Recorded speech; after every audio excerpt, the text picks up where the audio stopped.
Silahkan kalau mau mulai merekam lagi yang review. Nanti dijadikan satu atau disendirikan, nggak apa-apa. Sudah, dokter. Oh ya, baiklah. Ini untuk review preparat yang kartilago. Jadi nanti perbesaran lemah di gambar seperti ini. Ciri khasnya tadi ya, sudah saya sebutkan semua. Dibungkus oleh perikondrium. Perikondrium berupa jaringan ikat kolagen padat.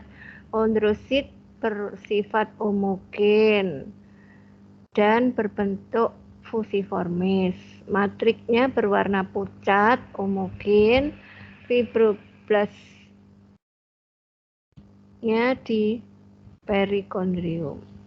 Fibroblast terletak di perikondrium, artinya fibroblasnya itu letaknya di dekat perikondrium. Kalau yang sudah fibrosit, jadi sudah jadi sel yang dewasa, itu letaknya di tengah. Ini yang perbesaran kuat, gambarnya kira-kira seperti ini. Ciri khasnya sama ya antara lemah dan kuat. Nah, kemudian kartilago hialin, nanti lemahnya seperti ini. Kartilago hialin, lemahnya seperti ini, dengan ciri khas matrik teritorial tampak lebih gelap, mengelilingi lakuna. Ini ya, matrik teritorialnya tampak lebih gelap, mengelilingi lakuna.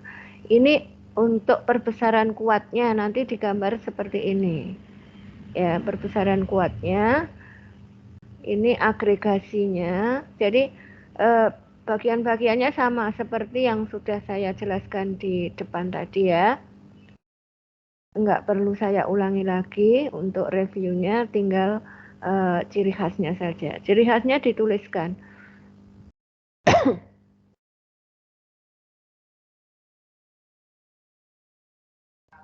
Kemudian kartilago, ini masih kartilago hialin. Jadi nanti gambarnya yang pink saja ya. Terus ini kartilago elastika. Kartilago elastika perbesaran lemah, ciri khasnya terdapat stratum fibroblast dan selular. Tadi ya sudah. Terdapat serabut elastis pada matriknya. Terdapat serabut elastis berwarna hitam. Ya, itu ciri khas. Ini perbesaran lemahnya.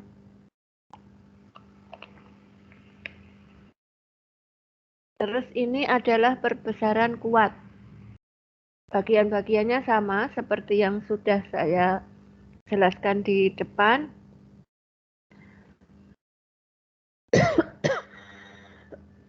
Ciri khasnya juga sama dengan yang lemah tadi.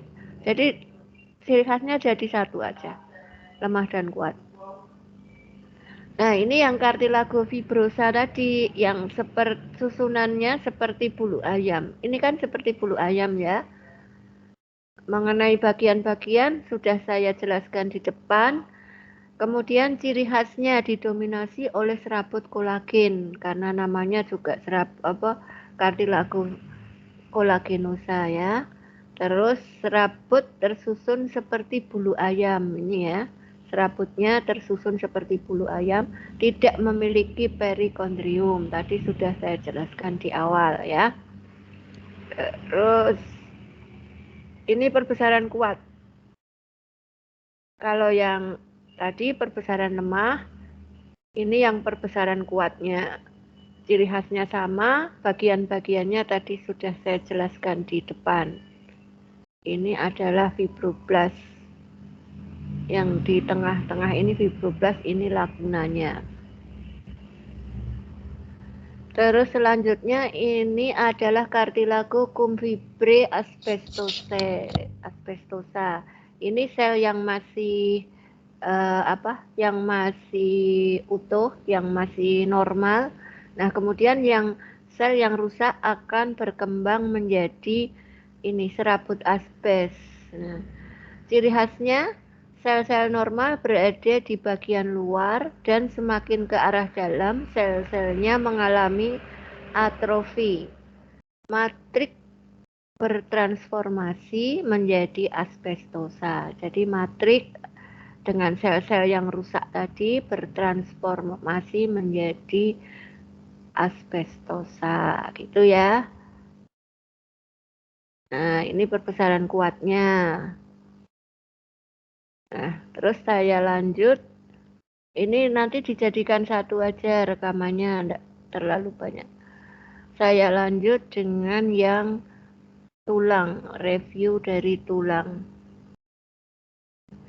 Nah, yang osteogenesis desmalis tadi ya, keterangan sudah saya jelaskan di awal. Matriknya, ciri khasnya matriknya berbentuk seperti pulau-pulau. Fibroblast terletak di luar pulau ya, fibroblastnya terletak di luar pulau. Terus osteoblast terletak di tepi pantai. Ini pantai, ini apa itu? Ini pulaunya. Terus fibroblast di tepi pantai, artinya di dekat periosteum ya. Terus yang di tengah, oh ini di dekat periosteum. Nah ini perbesaran, aduh, ini. Jadi osteoblast itu di pinggir-pinggir pantai ini. Ibaratnya ini pulau, terus ini adalah lautnya. Jadi ini pantainya. Di tepi-tepi pantai ini osteoblastnya, terus yang di tengah-tengah ini osteosit ya. Nah, ini ya. Matrik berbentuk pulau. Ini keterangan apa ciri khasnya sama. Osteosit dikelilingi oleh matrik osea atau matrik teritorial. Ya, ini ciri khasnya nanti ditulis semua di laporan. Terus osteogenesis cartilaginea nanti menggambar cukup satu saja dari sini, dari yang zona reservata sampai zona osifikasi. Ciri khasnya nanti bisa dibaca sendiri ya. Terdapat 5 zona disebutkan. Zona reservata memiliki kondrosit yang bersifat embrional. Ini ditulis di ciri khas. Zona proliferativa atau proliferasi mengalami mitosis dan membentuk kolumella kondrositi. Zona hipertrofika, kondrositnya membesar. Zona resorben, kondrositnya mengalami pemecahan sel. Terus zona osifikasi terbentuk matrik osea, yaitu ciri khasnya ditulis semua. Mengenai bagian-bagiannya ditunjuk seperti yang sudah saya jelaskan di depan. Ini menggambarnya cukup satu, tapi bentuk-bentuk selnya setiap zona diperjelas detailnya ya. Ini. Kemudian penampang lintang tulang gosok perbesaran lemahnya seperti ini ya. Bagian-bagiannya sudah saya jelaskan di awal.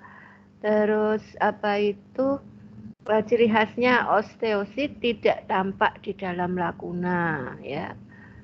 Jadi lakuna osteositnya itu tidak tampak pada tulang gosok. Karena tulang gosok itu untuk melihat adanya lamela. Lamela tampak jelas mengelilingi kanalis centralis. Ini ya, lamelanya tampak jelas. Ini kanalis centralisnya. Osteosit tidak tampak karena proses mekanik pada saat penggosokan. Nah, ini karena dengan teknik tulang gosok, maka osteositnya itu jadi tidak tampak. Yang tampak jelas adalah lakunanya dan lamela oseanya. Jelas ya. Nah, ini perbesaran kuat dari penampang lintang tulang gosok. Ini ciri khasnya sama, lemah dan kuat. Terus ini adalah penampang lintang tulang dekalsifikasi. Jadi ada dua ya. Dua. Berarti yang untuk tulang itu semuanya ada 4. Osteogenesis desmalis, lemah kuat. Osteogenesis cartilaginea 1 saja, tapi yang besar dan detail. Terus osteosit penampang lintang tulang gosok lemah kuat, penampang lintang tulang dekalsifikasi lemah kuat. Ini lemah. Nah, ciri khasnya beda antara yang gosok dan dekalsifikasi.